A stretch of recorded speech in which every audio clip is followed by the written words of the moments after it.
you know. I have days, and I never know when it's going to happen, but I'll just get bombarded with voices and visual hallucinations. And each time that usually happens, it always starts out with visions of my mom who's dead. And I mean, I don't, you know, it's kind of hard to explain, but she talks to me in that, and I just think they always lead up to different thing, or this one thing usually that gets me is What's that? oh, they always kind of lead up to this girl that it's kind of humorous. This girl that I met, and I mean, she's just like my sister Sheila. And these voices try to tell me that I have to marry her, and I think I don't want to marry her. I mean, she's dead, like marry my sister. Then these whole visual hallucinations will show me like they'll kind of show me like I'm having sex with her. Now I think it just isn't right. I mean, they'd be like having sex with my little sister. I mean, that the girl I knew I met her at a church. I don't think she might not even remember me. I mean, that was a long time ago, but it leads up to that, and it's just scary. And not scary. It just bothers you. I mean, it's just like. You're visualizing yourself having sex with a girl. Well, yeah, no, it's not like a mental vision. I kind of see her face in that, and I see her naked in that, and it just, I mean, not even that. I mean, not even that stimulates me sexually. I would have, it just isn't. She's just not my type of girl. But what do you so it see? usually leads up to that, and then I spend about an hour or 2 hours till after I take more Melabro, which they said I can take for that. It usually lasts for 2 or 3 hours, and I'm saying constantly, I don't want to marry her. I don't want to marry her. I mean, I got to keep saying that. And then all of a sudden, sometimes it just goes away. This is really pretty. This is called a delphinium. They get big blue spikes on them. See this? Here? Yeah. That'll be all just bright blue. Oh, yeah, that's what I seen out in L.A. Yeah, they're beautiful.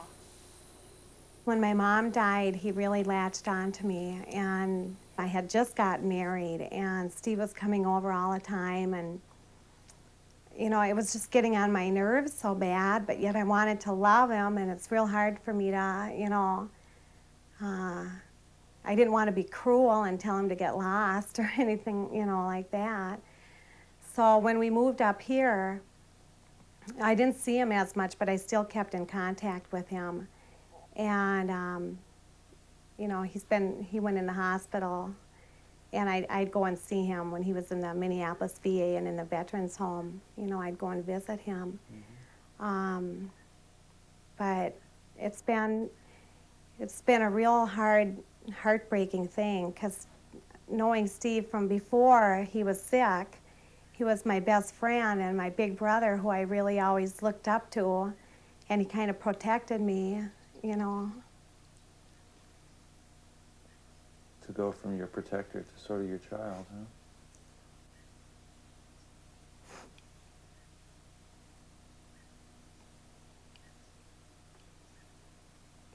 huh? You get sad about him a lot when you think about it.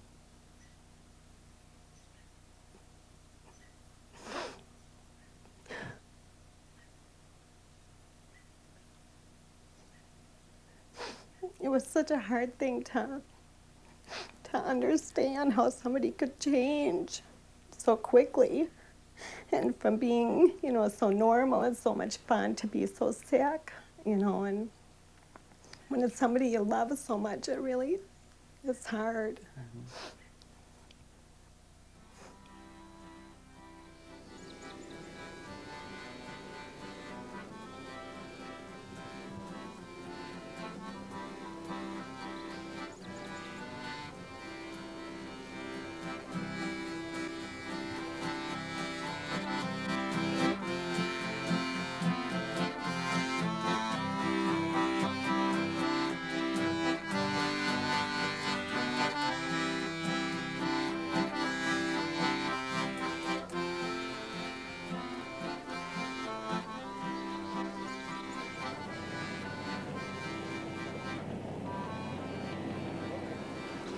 You want me to bring that over to the street? Yeah, yeah. Oh, there we go. Hold on. Put them on the table.